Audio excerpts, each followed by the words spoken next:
Mayong adlaw, arestado ang tulo ka mga foreign nationals kinsa nakuhaan og kapin 54 million pesos nga kantidad sa gituuhang shabu ato sa hot pursuit operation sa General Luna, Siargao Islands natong bispera sa Pasko. Lakip sa nadakpan ang usa ka Canadian nga 30 anyos, usa ka Hungarian 53 anyos nga residente sa El Nido, Palawan, ug lain pang Hungarian national nga nag-edad og 58 anyos. Nakumpiska gikan kanila ang 8 ka mga bloke sa pakete sa gituang shabu nga gibadabarang adunay gibug-aton nga 8 kilograms.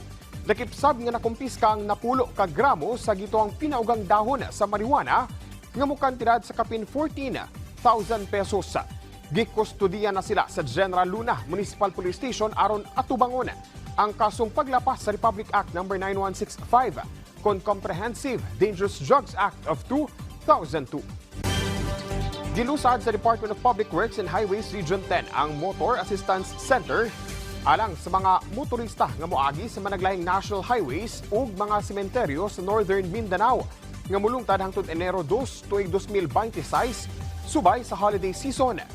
Kinisubay sa pagpahigayon sa nationwide nga inisyatibo sa DPWH nga Lakbay Alalay Program Christmas Holidays 2025. Dinuna na kini nga gipahigayon natong Disyembre 24 ning tuiga. Tumong niini nga masiguro ang kaluwasan sa mga katawhan nga malayo sa mga disgrasya ilabi na karong holiday season.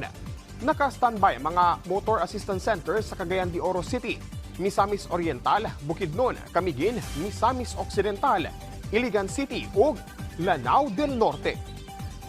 Ug mo kato mga nagunang balita dinhi sa PTV Davao. Ako si Jay Laga para sa Pambansang TV sa Bagong Pilipinas.